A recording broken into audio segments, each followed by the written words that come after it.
Water borne diseases, ठीक है।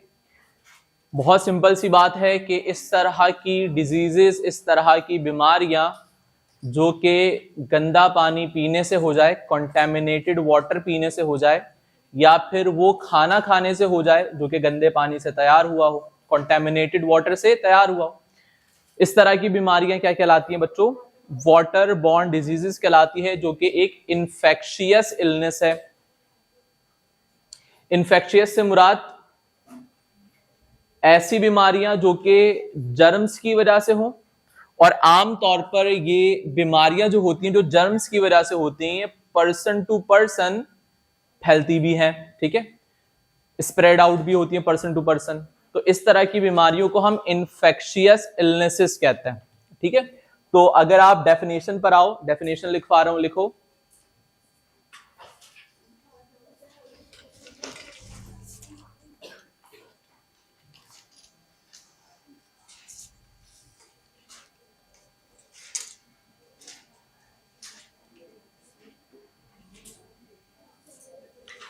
लिखिए water borne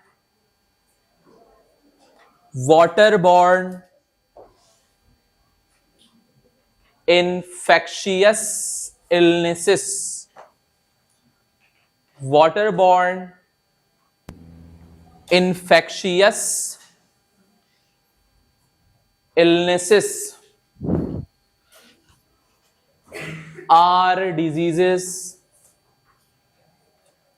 are diseases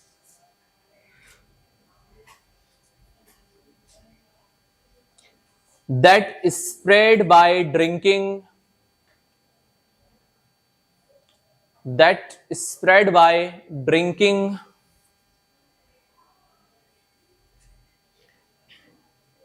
dirty water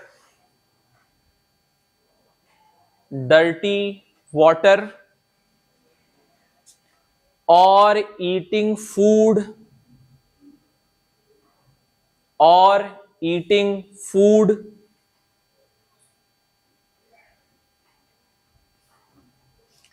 prepared with polluted water.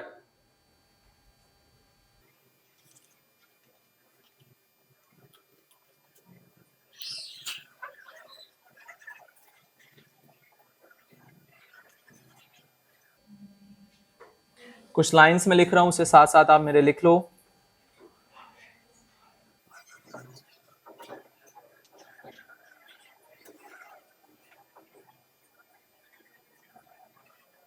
जैसे कि मैंने कहा कि इस तरह की डिजीजेस जो कि फैलती हैं गंदा पानी पीने से या फिर उससे बने खाने खाने से, लेकिन सवाल ये कि इस पानी को गंदा या कॉन्टेमिनेट करता कौन है? तो दो चीजें होती हैं।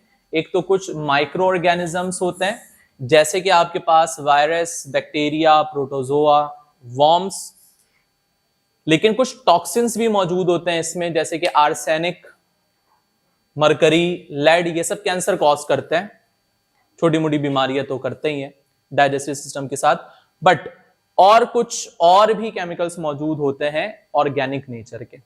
तो ये सारी ही चीजें, टॉक्सिन्स और माइक्रो ऑर्गेनिज्म मिलकर पानी को कॉन्टेमिनेट करती हैं, जिसकी वजह से इन पानी की जो कंजम्पशन है किसी भी तरह, तो फिर वो हमारे लिए बीमारियों का सबब बनता है। किताब में 9 मुख्तलिफ बीमारियां लिखी हुई हैं जो कि वाटर बॉर्न डिजीजेस की कैटेगरी में आती हैं, जिसमें डायरिया है, कोलेरा है, डायसेंट्री है, टाइफाइड है, हेपेटाइटिस है, कई सारे। इसे आप रीड करोगे और कोई ऐसे वर्ड्स जो आपको समझ में नहीं आते, आप वो मुझसे पूछ लोगे। प्रोटोजोआ, अच्छा आप कंप्यूटर साइंस की आई। वैसे प्रोटोजोआ भी कुछ पैथोजेनिक माइक्रो ऑर्गेनिजम्स ही होते हैं जो कि हमारे लिए, पैथोजेनिक से मुराद हार्मफुल होता है, माइक्रो ऑर्गेनिज्म है। माइक्रो ऑर्गेनिज्म समझते हो? ओके। बैक्टीरिया का भाई या बहन।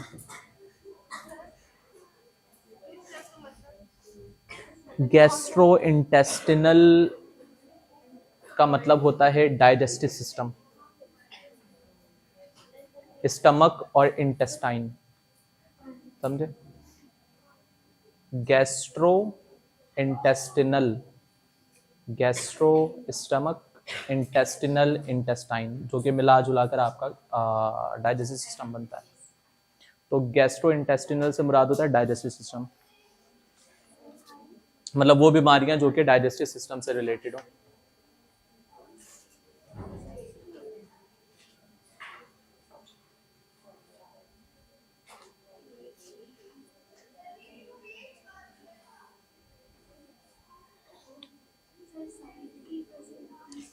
सैनिटरी से मुराद होता है एक तरह से आप समझो साफ सफाई, एक तरह से समझो सैनिटेशन।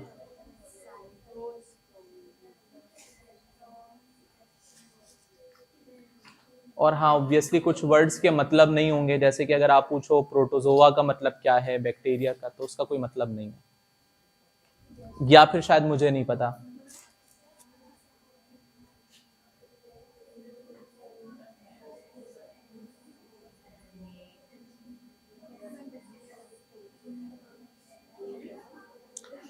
कुछ वर्ड्स और आएंगे, जैसे कि पैरासाइट का मतलब क्या होता है, पता है किसी को?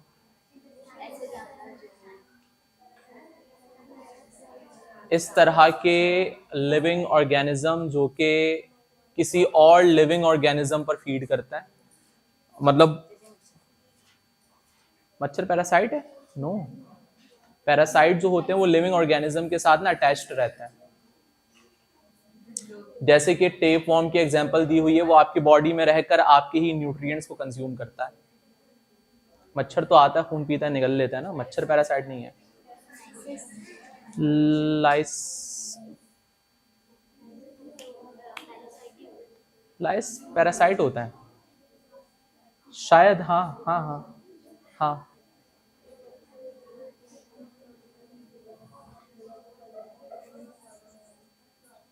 खड़ी हो बेटा, खड़ो, हाँ बाहर निकलो। ये 34 दफा मना किया है मैंने पिछले 25 मिनट में शायद। कैमरा फोकस करें। जी सर। क्या चीज? फ्लोरोसिस। ये अच्छा, फ्लोरोसिस से मुराद होता है फ्लोरीन जो है ना, ये आई गेस दांतों के बारे में कुछ होगा, फ्लोरीन की कमी कहाँ है? Okay, fluorosis is a condition caused by too much of fluoride. अच्छा, too much fluoride can harm our bones and teeth. हाँ, तो फ्लोरोसिस इस तरह की बीमारी होती है जिसमें देखो हमारी बॉडी में ना जो आपके दांत होते हैं उसमें क्लोराइड मौजूद होता है, लेकिन टूथपेस्ट जो होते हैं ना, अक्सर सुना है आपने कि इस टूथपेस्ट में फ्लोराइड मौजूद है।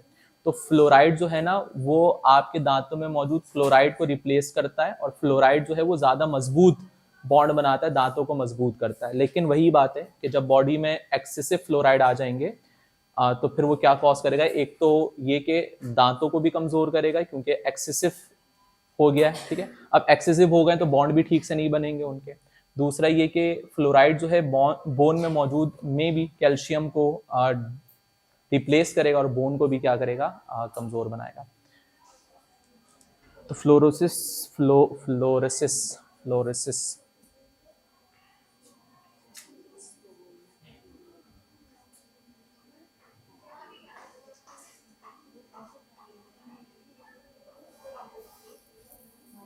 जी सर। हुक वॉर्म क्या है? ये एक तरह का कीड़ा ही है, लेकिन ये इंसान के पेट में होता है और चपटा सा लंबा सा होता है, ऐसे ऐसे।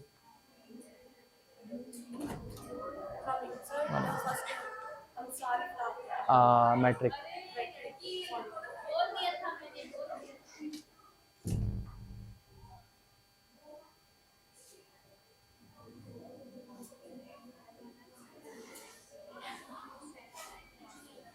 हाँ, तो टेप वॉर्म जो है वो वॉर्म ही होता है, लेकिन इंसानों के अंदर हो जाता है, ये पैरासाइट होता है।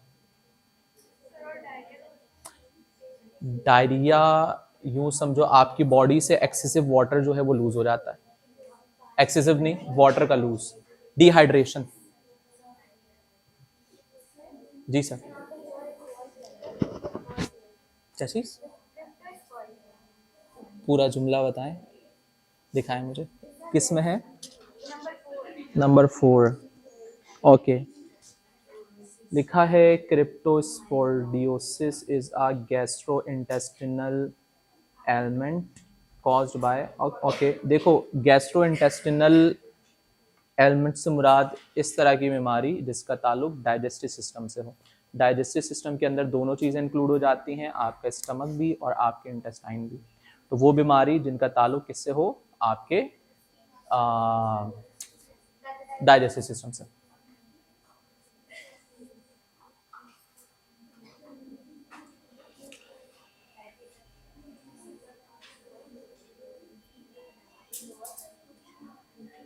इस क्या लीथल, लीथल से मुराद होता है जानलेवा, लेकिन लीथल से पहले एक और वर्ड लिखा हुआ है पोटेंशियली, मतलब जानलेवा साबित हो सकता है, मतलब हमेशा नहीं है, कुछ केसेस में जानलेवा साबित हो भी सकता है ये।